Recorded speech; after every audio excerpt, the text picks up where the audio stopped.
Yesus Kristus, terpuji nama-Mu ya Tuhan, atas segala kasih dan anugerah-Mu yang begitu melimpah di dalam setiap kehidupan kami. Dan kalau pada kesempatan pagi hari ini Tuhan, kami boleh ada sebagaimana ada semuanya berkat kasih dan anugerah-Mu yang begitu kami rasakan Tuhan. Terima kasih. Dan saat ini ya Tuhan, kami mau datang ke hadirat-Mu, kami mau memuji dan menyembah Engkau Tuhan. Mari Bapak Ibu kita siapkan hati kita angkat pujian, kita mau menyembah Dia dan kita katakan yang berubah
Engkau menyenangkan hati Tuhan, menyenangkanku, senangkanku, hanya itu kerinduanku. Menyenangkanku, senangkan hatimu, hanya itu kerinduanku.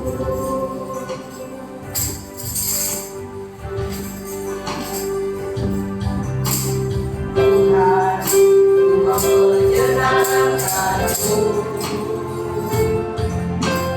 Tuhan, bertuah hati ini.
Mari kita bersukaria.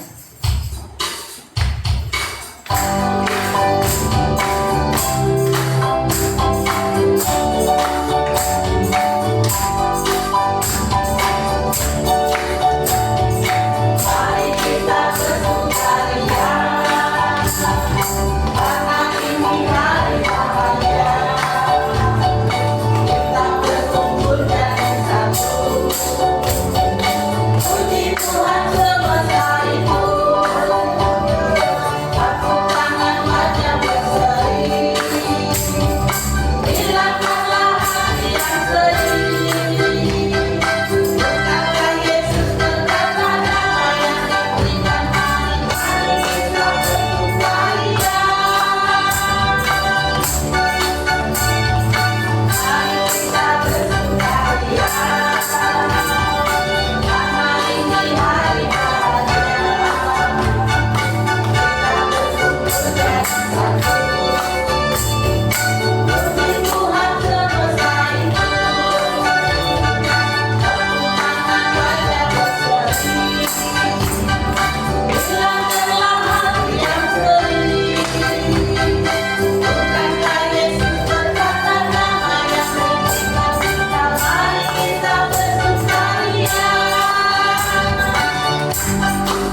sukacita ya.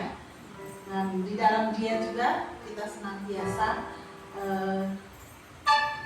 dilindungi dan senantiasa juga diperbaharui dan senantiasa juga dalam keadaan apapun juga, masalah apapun juga, Tuhan ada bersama-sama dengan kita.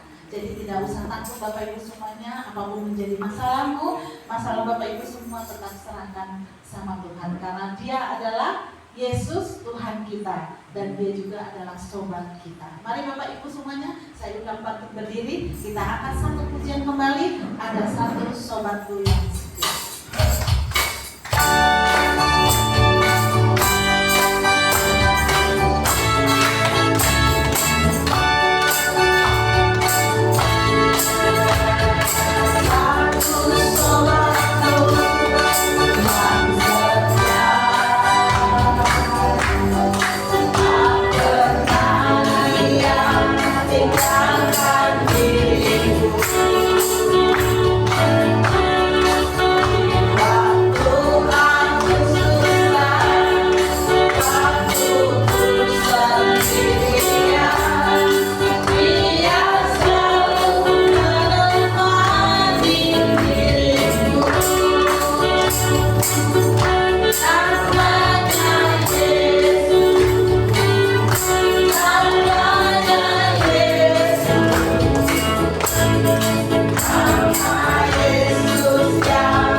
Kami memberi kebutuhan pada dengan pemberian yang luar biasa bagi kami dan dalam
luar biasa yang kami boleh rasakan Tuhan. Penyertaan-Mu sangat luar biasa. Penyertaan-Mu sangat sempurna buat hidup kami Tuhan. Terima kasih ya Tuhan. Terima kasih. Kalau sampai detik ini Tuhan, Engkau masih bersama-sama dengan kami Tuhan. Terima kasih ya Tuhan.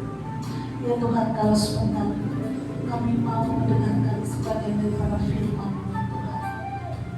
Engkau memberkati setiap kami semua ya Tuhan. Urapannya dari kuasa-Mu Tuhan, mengurapi kami satu persatu Tuhan. Berikanlah kami hikmat-Mu Tuhan, agar kami dapat mengerti apa yang menjadi firman Tuhan yang boleh kami dengar Tuhan. Sehingga apa yang kami dengar ini Tuhan, kami boleh lakukan di dalam setiap kehidupan kami hari lepas hari sesuai dengan kehendak-Mu.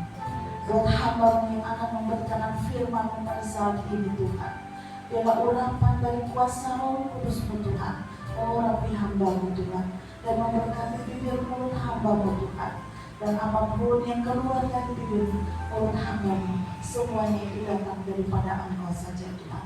Sehingga kami pulang Tuhan tidak sebagaimana kami datang Tuhan.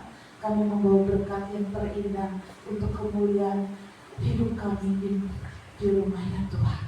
Sehingga kami benar terlihat benar di hadapan-Mu. Terima kasih ya Tuhan, kami siap untuk mendengarkan firman-Mu, dan kami serahkan semuanya hanya ke dalam Engkau.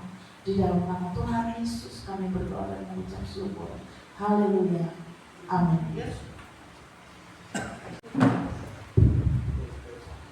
Shalom Bapak Ibu yang dikasihi oleh Tuhan Yesus Kristus. Bapak Ibu diberkati dengan puji-pujian dan penyembahan yang baru. Penuh sukacita. Haleluya. Boleh tepuk tangan untuk kemuliaan Tuhan Yesus Kristus. Bapak Ibu yang dikasihi oleh Tuhan Yesus Kristus, sungguh bersyukur kita diciptakan sebagai manusia, makhluk yang sempurna oleh Tuhan. Kita berbeda, manusia berbeda dengan makhluk ciptaan yang lain. Perbedaan itu terletak pada satu organ tubuh yang namanya otak. Di sana dimungkinkan kita untuk berpikir. Di sana kita dimungkinkan untuk mempelajari, menganalisa segala sesuatu yang Tuhan ciptakan di dunia ini, sehingga kita menyaksikan dan merasakan temuan-temuan yang telah dilakukan oleh para pendahulu kita, yang tujuannya jelas adalah untuk kemajuan kita semua, untuk menyenangkan, untuk kebahagiaan, untuk sukacita, untuk damai. Tetapi tidak sedikit temuan-temuan itu justru disalahgunakan, merusak dan menghancurkan.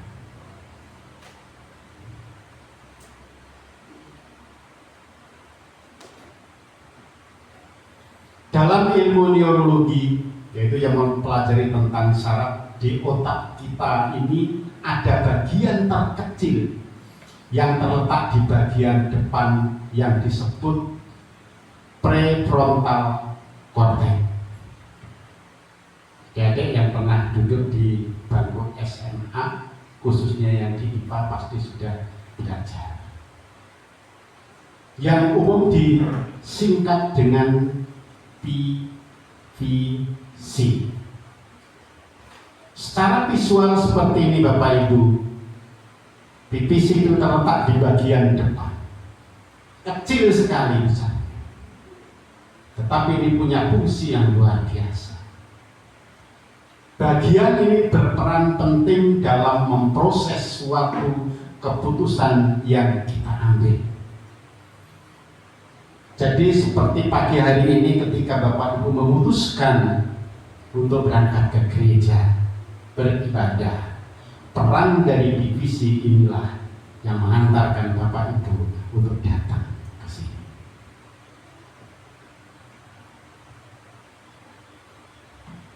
Dalam memproses itu, PVC ada 5 proses, 5 langkah yang dilakukan dalam mengambil keputusan. Yang pertama, dari data, fakta, informasi yang terkumpul kemudian dianalisa.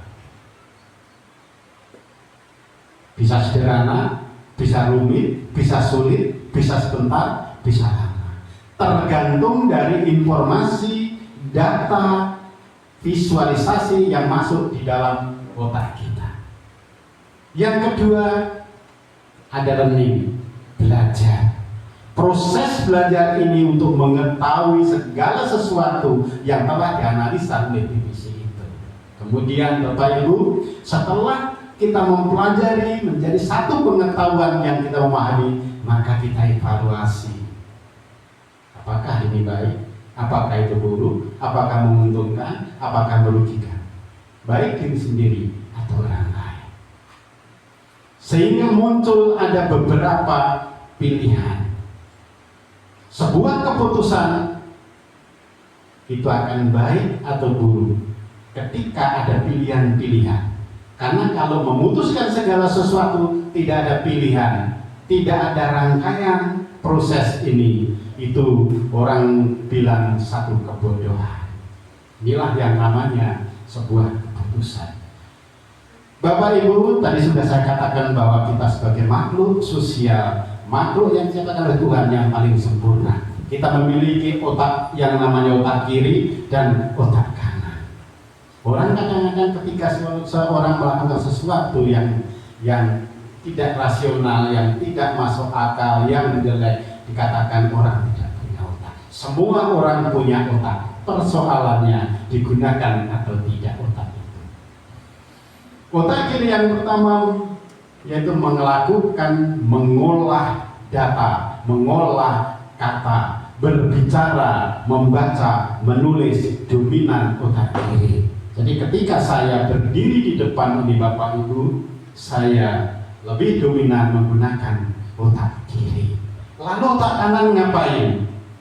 Otak kanan juga tidak tinggal diam. Ada kreativitas. Seperti apa yang harus saya sampaikan? Ada seni untuk berbicara.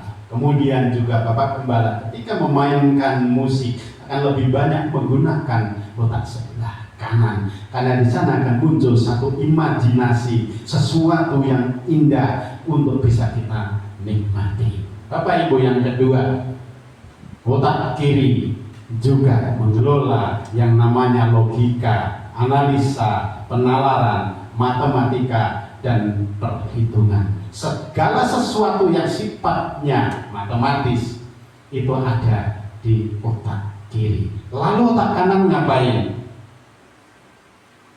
Otak kanan juga membantu menunjukkan pola, bentuk, struktur, informasi, visual, gambaran seperti apa, wujudnya seperti apa yang ditampilkan. Maka Bapak Ibu ketika mau ke undangan biasanya Bapak-bapak cukup menggunakan otak kiri. Yang penting pantas untuk rasional. Kalau saya mau jagung pakai sepatu, pakai celana panjang, pakai jas atau pakai batik cukup. Tapi ibu-ibu lebih banyak menggunakan otak kanan. Kenapa Bapak Ibu? Cerminnya itu yang sudah setinggi badan pun masih kurang. Saya pakai baju apa? Pernah satu ketika saya menyaksikan keluarga dekat saya, baju yang tadi digantung rapi itu jadi numpuk di tempat tidur. Kenapa? Memilihnya nggak selesai-selesai. Alisnya berganti-ganti sampai disebut kayak belarak sempal gitu ya, nggak tahu bagaimana.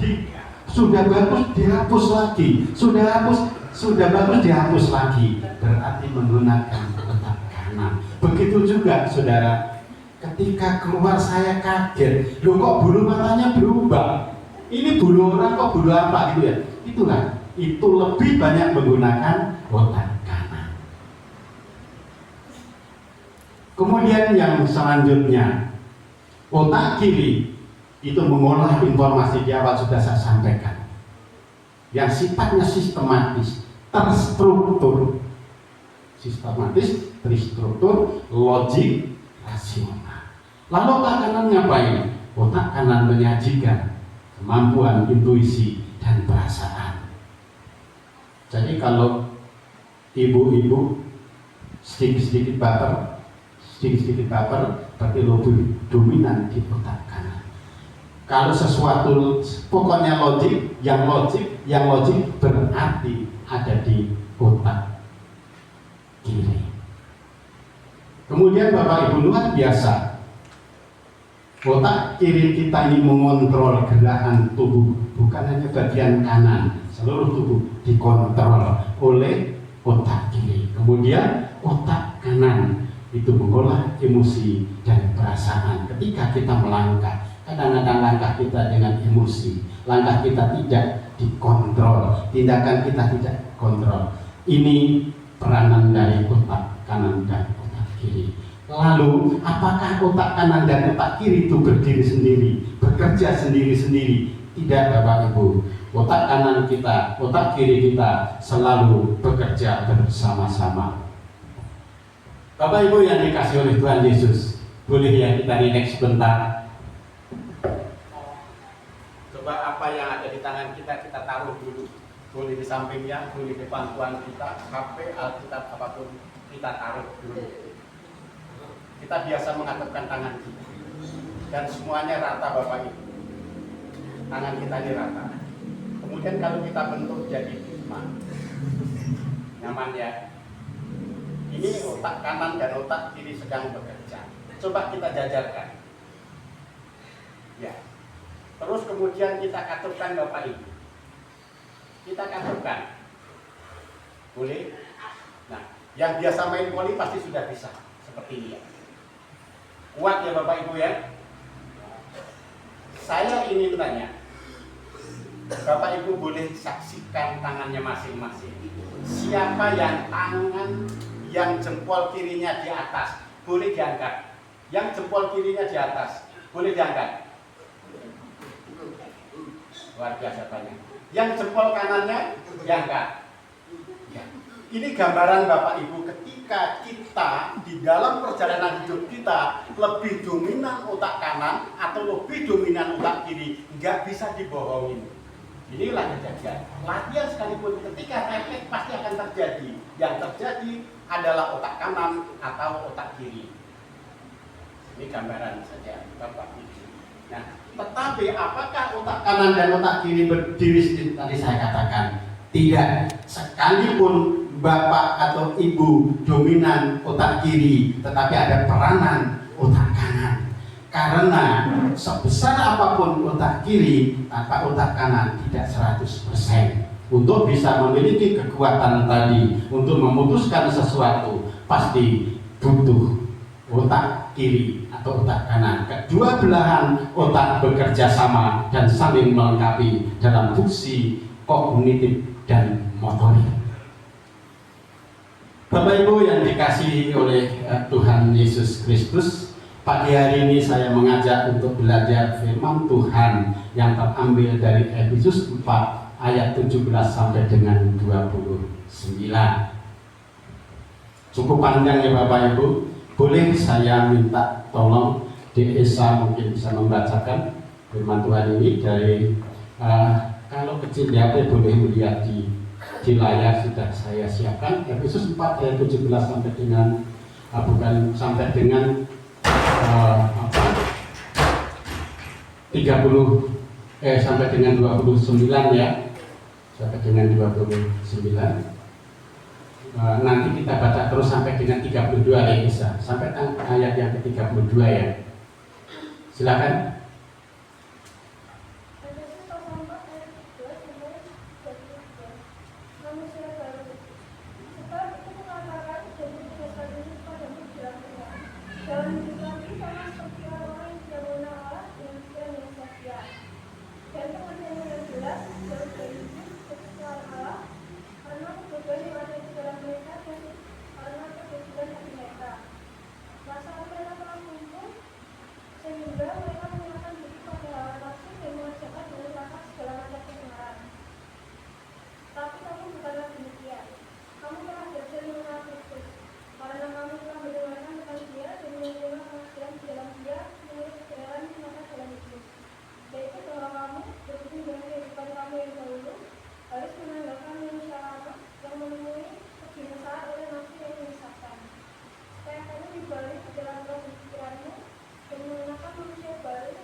Haleluya, Tuhan Yesus memberkati.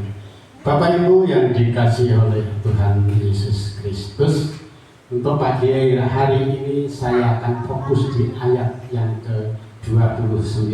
Saya baca ulang. Janganlah ada perkataan kotor keluar dari mulutmu, tetapi pakailah perkataan yang baik untuk membangun di mana perlu, supaya mereka yang mendengarnya beroleh kasih karunia. Khotbah pagi hari ini saya beri tema menjaga lisan dan bijak dalam bertindak. Sebagai orang percaya, Tuhan mau kita menjaga lisan agar tidak menyakiti orang lain dan bertindak bijak untuk dapat membuat keputusan yang tepat. Menjaga lisan itu sangat penting karena lisan dapat menjadi berkat atau bencana bagi diri sendiri dan atau orang lain. Begitu tajamnya lisan Bapak Ibu. Beberapa waktu yang lalu kita menyaksikan suatu kerusakan, satu kehancuran, suatu hal yang sangat menakutkan yang disebabkan oleh lisan, oleh ucapan, oleh kata-kata yang dilanjutkan dengan tindakan-tindakan yang tidak terukur, yang tidak bijak. Ini satu gambaran Bapak. Ya, akhir-akhir ini kejahatan begitu nyata yang disebabkan berangkat dari ucapan yang tidak seharusnya. Bijak bertindak dapat membantu membuat satu keputusan yang tepat dan menekan kesalahan. Bapak Ibu, ketika kita melakukan sesuatu yang berangkat dari pikiran kita, dari hati kita, disertai dengan doa dan pilihan dari 5 proses tadi, sudah kita analisa, kita pelajari, kita evaluasi, kita pilih yang terbaik, yang resikonya rendah, niscaya pasti akan menekan kesalahan itu, akan berdampak positif, akan berdampak baik bagi mereka dan bagi kita sendiri. Ada beberapa hal yang ingin kami bahas pada pagi hari. Yang pertama, bagaimana menjaga lisan. Dalam Kolose 4 ayat 6 dikatakan, hendaklah kata-katamu senantiasa penuh kasih, jangan hambar, sehingga kamu tahu bagaimana kamu harus memberi jawab kepada setiap orang. Ini terjemahan baru. Ada beberapa terjemahan Bapak Ibu di dalam bahasa Indonesia. Saya ingin menampilkan terjemahan lain.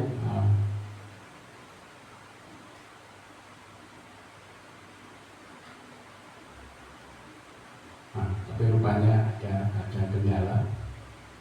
Ya. Jadi ketika kita, firman Tuhan katakan, ketika kita bicara harus dengan penuh kasih. Ketika kita bicara harus ditimbang-timbang. Kira-kira ini nyakiti enggak? Kira-kira ini bikin jadi batu sandungan enggak? Kira-kira ini akan jadi masalah enggak bagi yang mendengarnya? Baik itu dari orang tua kepada anak, dari anak kepada orang tua, antar saudara, bahkan kita di dalam gereja. Mari kita kendalikan lisan kita. Berbicara dengan kasih dan empati, bukan dengan kebencian dan kemarahan.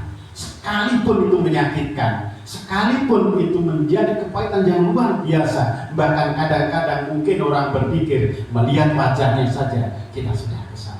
Tetap tempatkan rasa empati. Empati itu bukan hanya kasihan. Empati itu berarti bertindak kasih. Dalam Markus 2 ayat 9 dikatakan, manakah lebih mudah mengatakan kepada orang lumpuh ini, dosamu sudah diampuni, atau mengatakan, bangunlah, angkatlah tilammu dan berjalan. Ini kata-kata Yesus sendiri. Lebih mudah mana mengatakan dosamu sudah diampuni, atau aku mengampuni kamu, daripada angkat tilammu, angkat kakimu, pergi dari sini. Bapak Ibu yang dikasih oleh Tuhan Yesus, mudah dikatakan, sulit untuk dilakukan, tapi firman Tuhan katakan kita harus melakukan itu. Sehingga apa? Kita senantiasa menjadi berkah.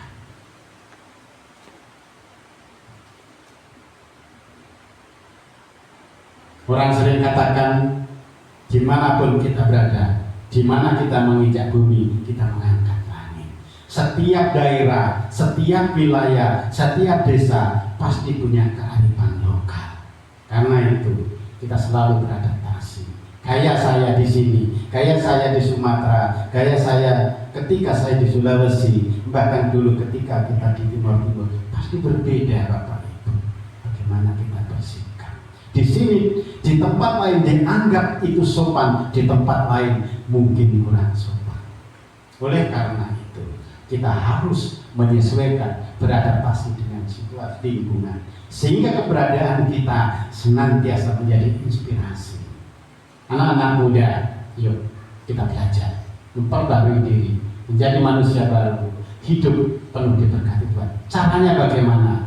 Bawa diri kita, bahwa kita adalah anak Tuhan, bahwa kita adalah manusia rohani, bahwa kita adalah manusia Allah, kita adalah hamba Allah. Selalu rendah hati.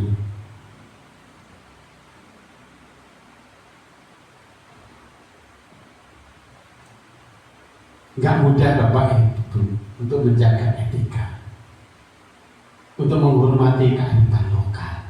Apabila itu sedikit bertentangan dengan pendapat kita, bertentangan dengan karakter kita, bertentangan dengan temperamen kita, tetapi kita harus mengikuti.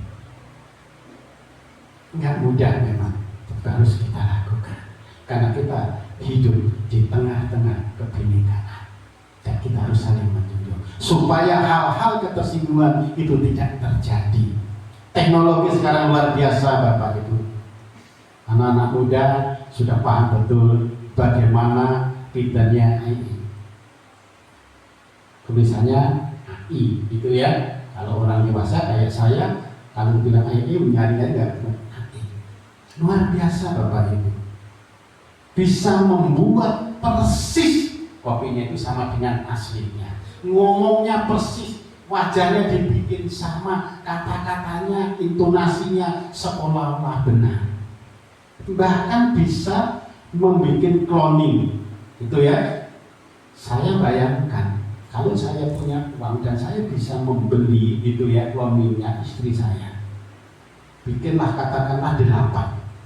Wajahnya bisa sama persis, berpakaiannya betul, ngomongnya betul, senyumnya betul, semuanya betul. Alangkah saya bingung Bapak Ibu, mana yang asli, mana yang palsu.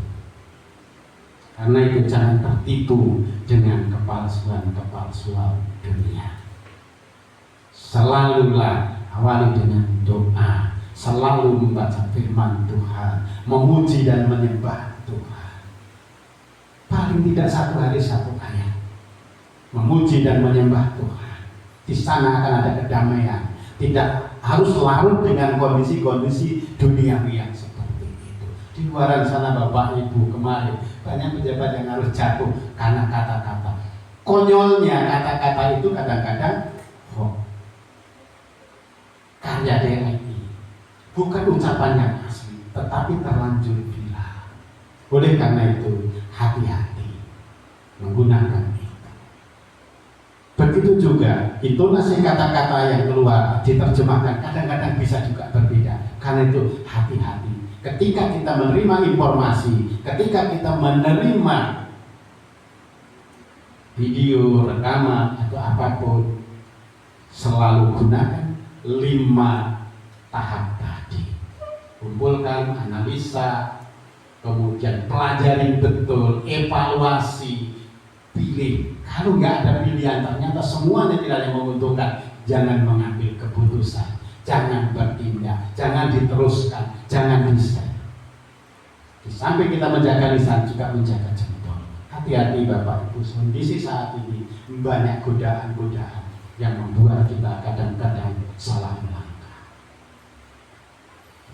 Dalam Amsal 8 ayat 21 dikatakan, hidup dan mati dikuasai lidah. Siapa suka menggemakannya akan memakan buahnya. Mundur poin panggawi Bapak Ibu.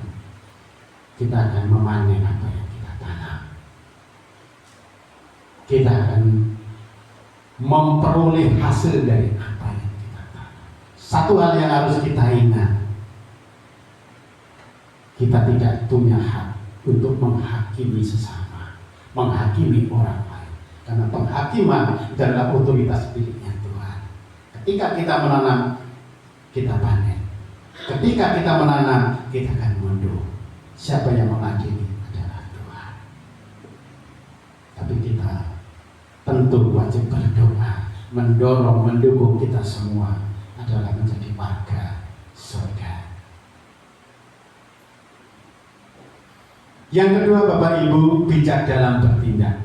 Dalam Yakobus 1 ayat 19 sampai 20 dikatakan demikian. Hai saudara-saudara yang kukasihi, ingatlah hal ini. Setiap orang hendaklah cepat untuk mendengar, tetapi lambat untuk berkata-kata, dan juga lambat untuk marah. Analisa dulu, pertimbangkan dulu, pikirkan dulu, pelajarin dulu. Kemudian kita evaluasi. Apa sih yang dikatakan itu? Apa yang disampaikan itu? Kalau benar kita tampung, kalau salah ya sudah kita buang. Enggak usah kita merespon negatif. Tetapi tidak semuanya kita hanya mendengar. Bapak Ibu mungkin bisa memancing marah, dan memang seharusnya marah. Saya bayangkan ayat ini, Bapak Ibu, ketika Pak Budi, mohon maaf Pak Budi, ketika Pak Budi mengajar murid-muridnya, dan satu ketika bertanya kepada murid itu, dan muridnya mendengar, hanya tengok kiri, tengok kanan, kemudian menunduk. Pak Budi pasti bertanya lagi.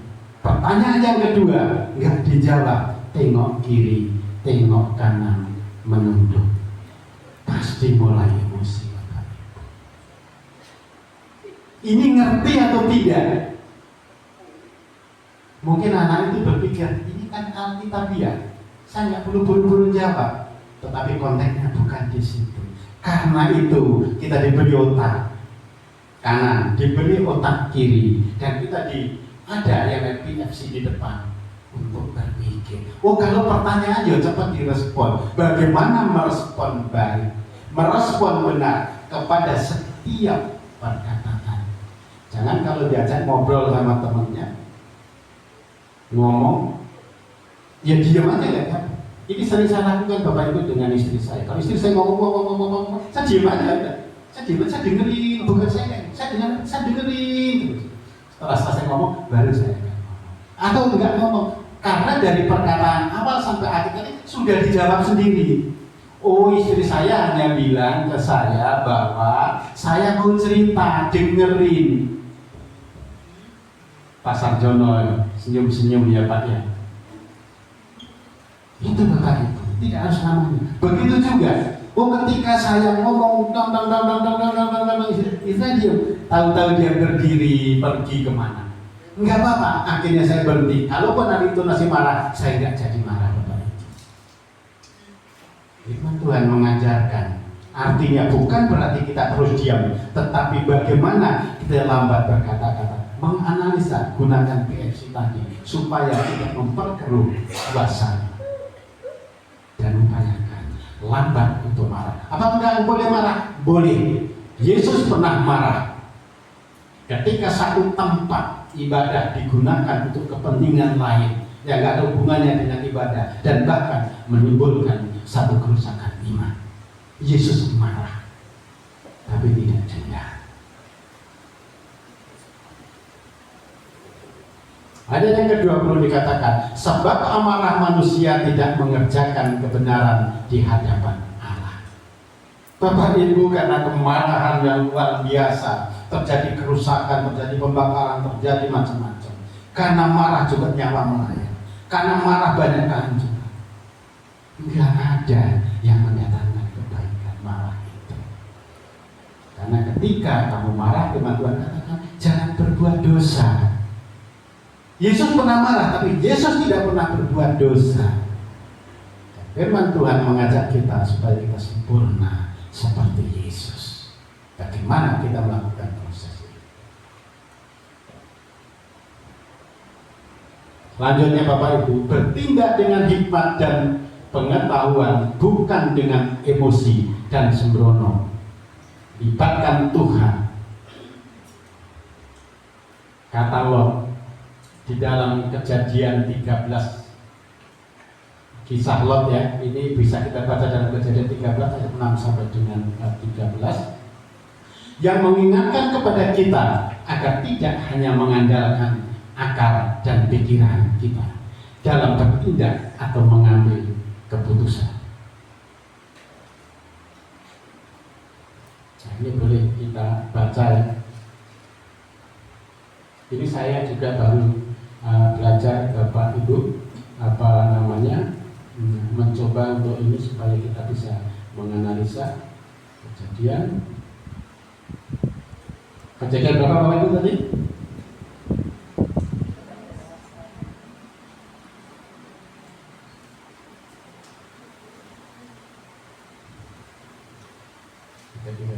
Ayat 6 sampai dengan 13 gitu ya.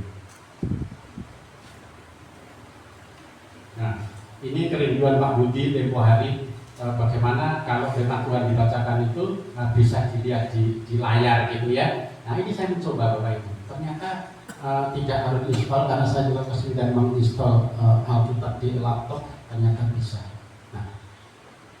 Demikian firman Tuhan di dalam Kejadian 13 ayat 6 sampai dengan 13. Tetapi negeri itu tidak cukup luas bagi mereka untuk diam bersama-sama, sebab harta milik mereka amat banyak, sehingga mereka tidak dapat diam bersama-sama.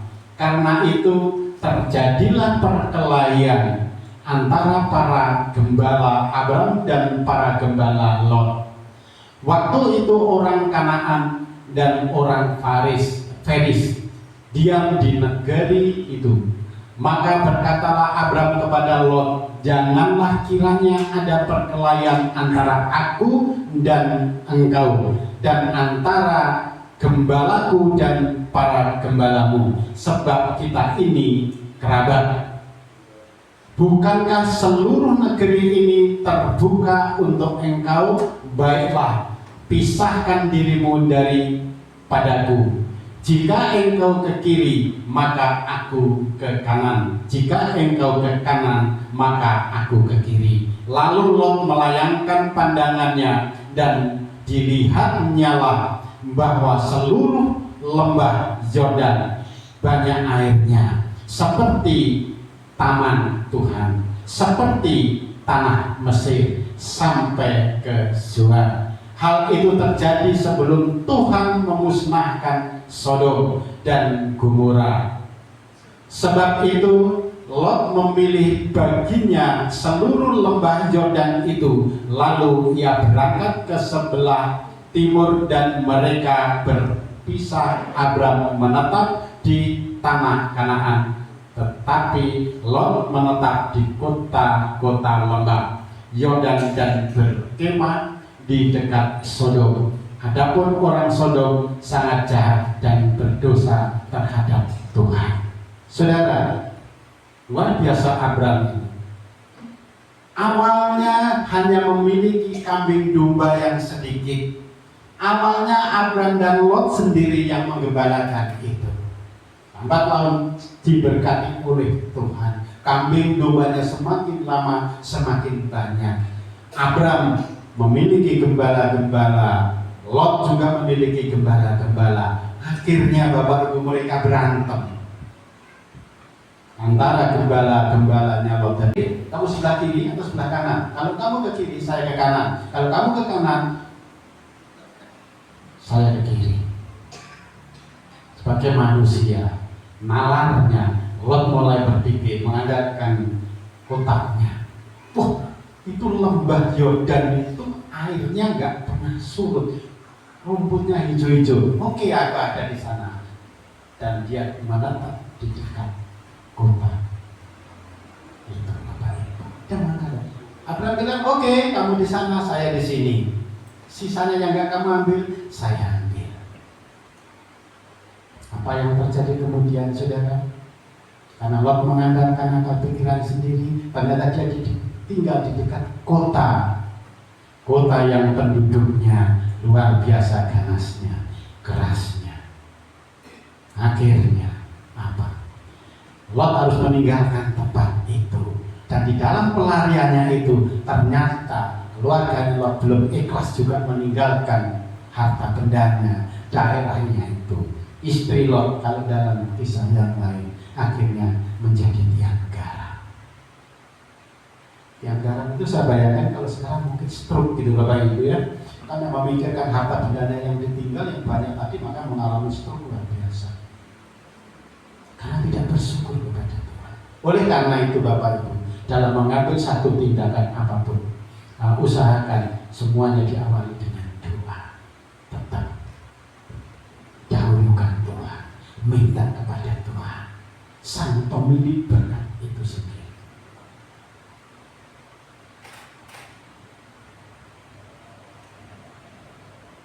Apa artinya buat kita Bapak Ibu? Kalau kita hanya melihat dari luar seperti yang dilakukan Lot, menuruti akal pikiran dan perasaan tanpa melibatkan Tuhan.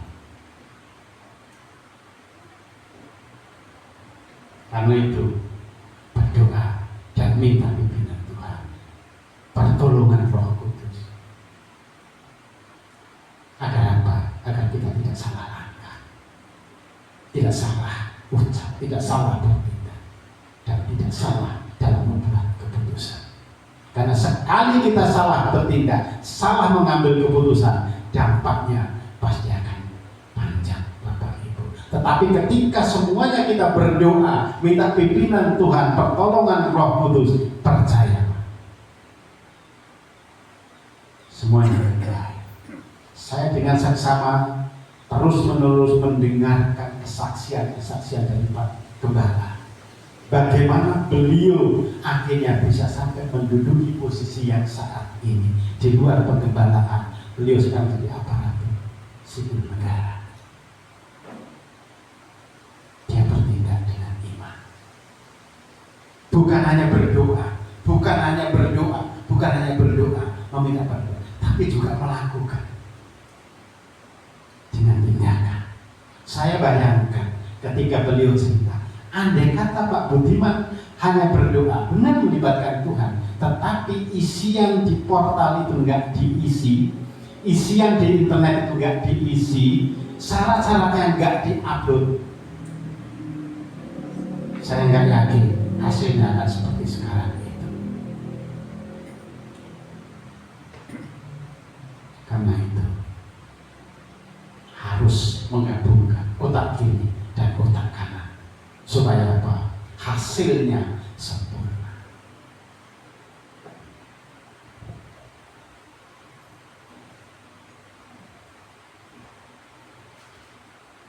Boleh minta tolong ada yang mau baca di dalam Yakobus 2 ayat 22.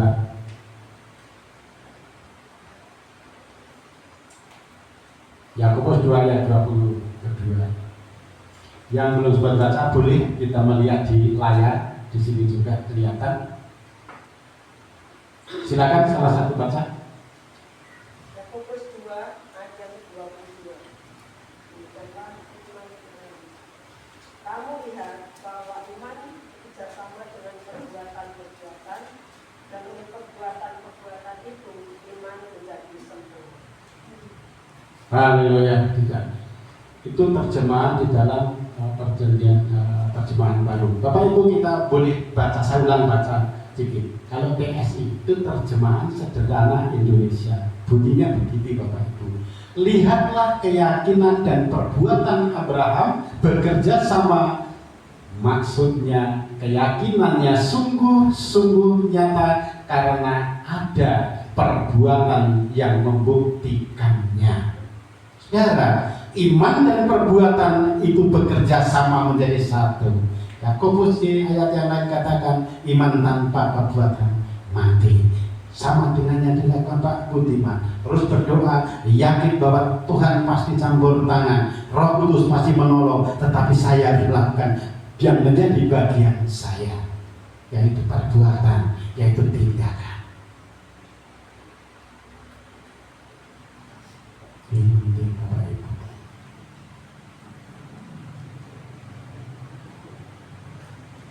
Di terjemahan yang lain dikatakan, engkau melihat bahwa iman sedang bekerja sama dengan perbuatan-perbuatannya, dan atas dasar perbuatan-perbuatan itu iman disempurnakan. Jadi Bapak Ibu, jangan bayangkan kalau kita tidak melakukan apa-apa, iman kita akan menjadi sempurna. Kita melihat sebelah kanan, sebelah kiri kita sedang mengalami kesusahan, kita cuek saja. Kita melihat orang sedang mengalami satu duka cita, kita melirik saja tidak. Lakukan apa yang bisa kita lakukan. Karena apa? Yang utama dan pertama, mengasihi, mengampuni, dan memaafkan. Sebuah cerita Bapak Ibu, satu ketika belum lama juga, saya diundang untuk melayani di satu gereja. Saya kenal dengan hamba Tuhan, gembalanya, kebetulan seorang ibu. Nah, ketika saya sedang berkhotbah dan sudah hampir selesai, tiba-tiba ibu ini pingsan, Bapak Ibu. Pingsan bahasanya. Pingsan, terus kemudian yang duduk di sebelah kanan kirinya menolong, dan ibu itu ditidurkan. Kemudian saya turun dari mimbar, saya masih pakai mic. Terus karena saya juga pernah belajar bagaimana menghadapi orang pingsan, tapi suasana di gereja, maka semua, bukan semua ya, banyak yang memuji Tuhan, menyanyi dan seterusnya, suara situasi menjadi gaduh. Terus saya buka matanya Bapak Ibu, karena mata kita buka matanya. Ternyata matanya itu masih normal gitu ya. Jadi hitamnya bola matanya masih ada.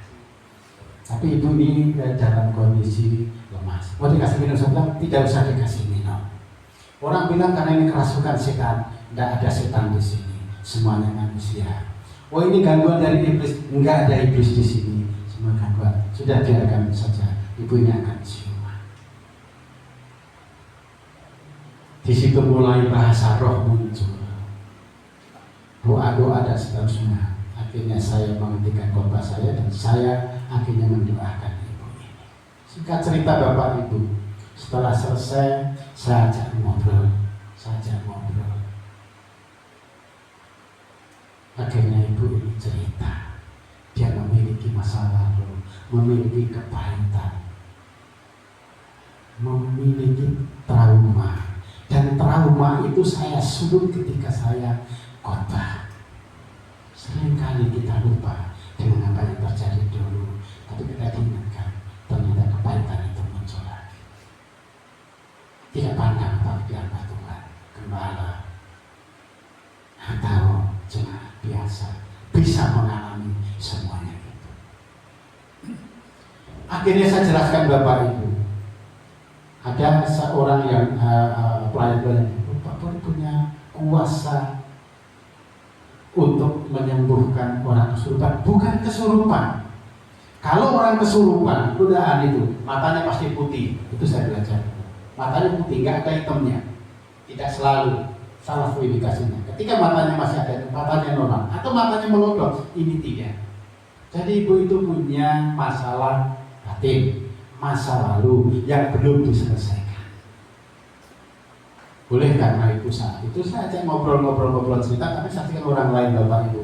Di dalam ilmu konseling saya diajarin kalau lawan jenis itu nggak boleh hanya ngobrol berdua, harus ada saksi. Karena ibu ini seorang wanita, ibu wanita ya, seorang wanita maka ditemui seorang ibu yang lain. Saya ajak konseling, saya ajak ngobrol, saya gali masalahnya semuanya. Setelah digali, dia jawab sendiri bagaimana cara menyelesaikannya. Selesai Bapak Ibu. Tidak satu kata pun yang saya ucapkan terkait dengan penyembuhan luka batin itu. Ini Bapak Ibu, kita sendiri yang menyembuhkan. Ketika kita serahkan semuanya kepada Tuhan, berserah kepada Tuhan, pertolongan Roh Kudus pasti nyata dalam kehidupan kita. kita akan mampu mengampuni, kita mampu memaafkan, kita akan memiliki kasih. Karena kalau tidak, sedikit-sedikit ingat masa lalu, oh, bapak itu dulu pernah dengan saya begini, ibu itu dulu pernah begini. Kepahitan ada. Tapi ketika kita lepaskan, ketika kita mengampuni, sudah. Masalah itu tidak bisa dihilangkan, karena masa lalu tidak akan bisa dihilangkan. Tetapi kita bisa melupakannya, mengampuni. Oleh karena itu Bapak Ibu, pastikan hari ini kita hidup itu luncuran dari masa lalu untuk masa depan, supaya kita penuh sukacita, damai sejahtera. Mulai hari ini kita hidup sebagai manusia baru, mau melakukan hal-hal yang tidak menimbulkan masalah bagi orang lain. Yaitu minimal dari ucapan kita, menjaga lisan kita, tidak membuat menjadikan batu sandungan bagi orang lain. Tindakan kita senantiasa mencerminkan orang yang penuh kasih dan empati, tetapi tidak bikin rusak dan kehancuran.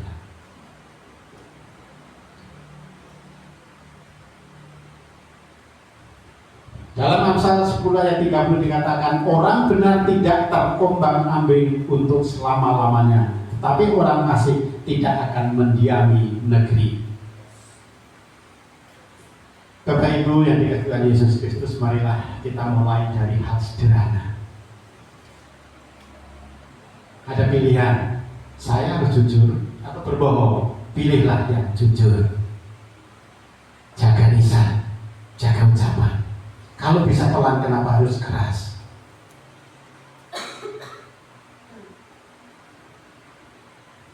Kita mau belajar memprioritaskan Tuhan dalam segala aspek kehidupan kita. Patuh pada otoritas, patuh pada orang tua, patuh kepada pemimpin. Jangan memberontak, jangan melawan.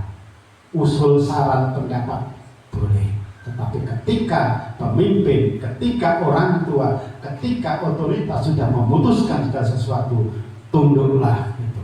Itulah wujud dari kerendahan hati seorang hamba.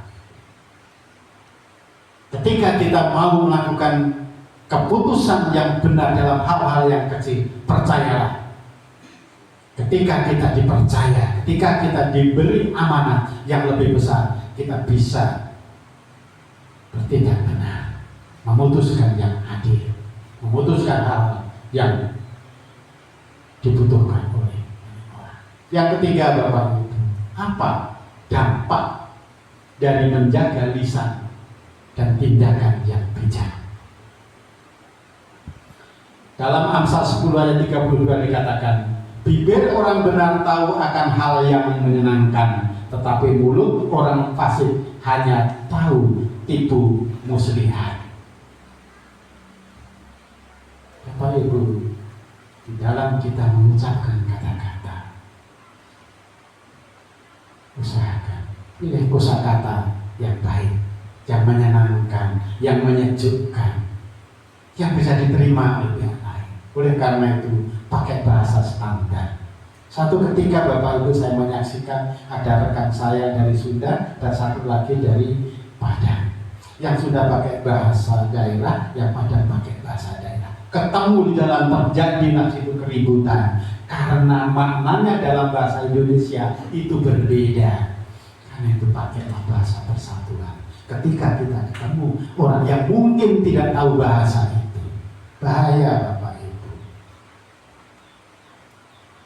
Gunakan bahasa kesatuan, bahasa persatuan, karena itu kan sebagai bukti orang benar.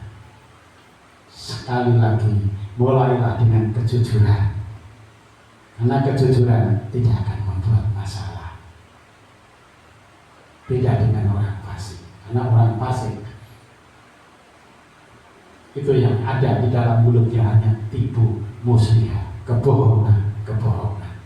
Dan kebohongan yang satu ditambah kebohongan yang kedua, ditambah kebohongan yang ketiga, lama-lama seluruhnya adalah bohong. Sehingga setiap kita mengatakan apapun dimanapun selalu berpikir keras, aku pernah ngomong apa ya dulu, karena kebohongan.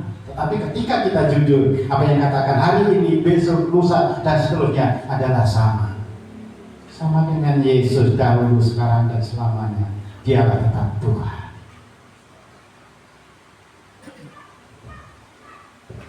Untuk itu, Bapak Ibu, mari kita bangun komitmen. Selalu minta pada Tuhan supaya bisa bijaksana, tidak salah melangkah, dan tetap berjalan di jalan Tuhan.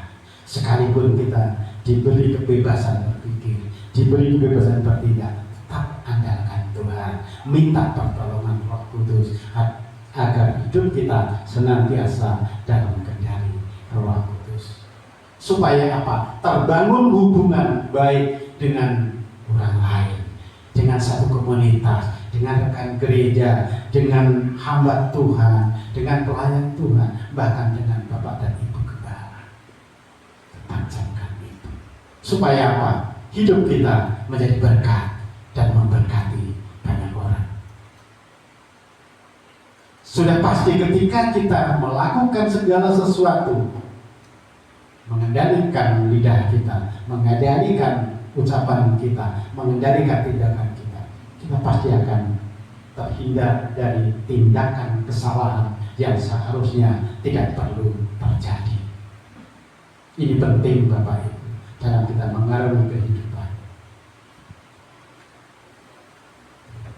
Ujungnya, ketika semua itu kita lakukan, percayalah, damai sejahtera, sukacita ada pada kita. Sekalipun hari ini katakanlah beras sudah habis, sekalipun hari ini makanan tidak ada, tapi ketika kita semuanya awali dengan ucapan syukur, selalu bersyukur dengan penuh sukacita, pasti kita akan mengalami damai sejahtera. Biasa Bapak Ibu, saya membawa ayat ini. Karena itu haruslah kamu sempurna, sama seperti Bapamu yang di surga adalah sempurna. Dalam terjemahan yang lain dikatakan di sini. Saya pisahkan supaya bisa kita baca.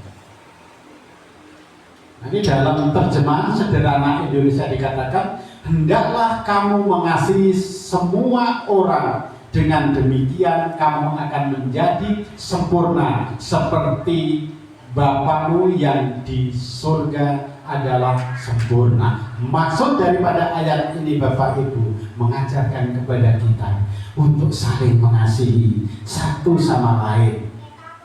Dari keluarga terdekat, keluarga seiman, keluarga sejarah, tetangga seiman, tetangga yang tidak seiman. Terus hidup penuh kasih dan empati. Ketika itu kita lakukan dengan sungguh-sungguh, percayalah kita berarti sudah on the track menuju kesempurnaan seperti Bapa kita yang di surga adalah sempurna.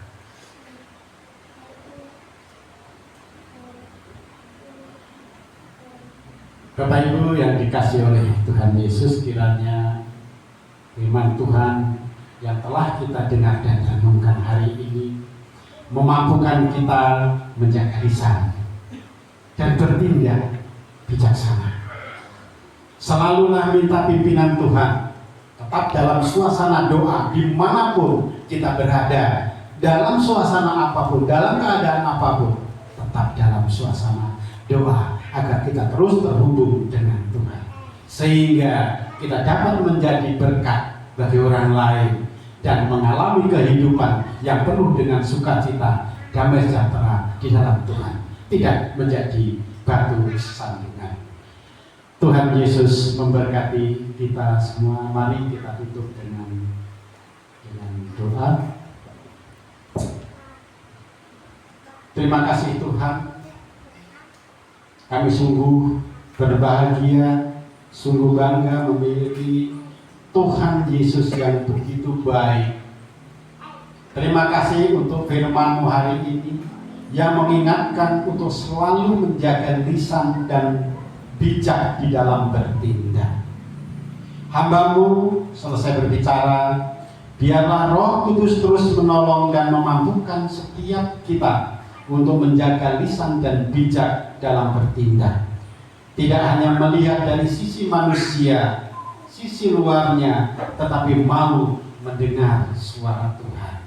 Sehingga setiap ucapan dan tindakan kami selalu membawa berkat bagi sesama. Terima kasih Tuhan. Di dalam nama Tuhan Yesus kami berdoa dan mengucap syukur. Haleluya. Amin. Kita serahkan kepada Bapak.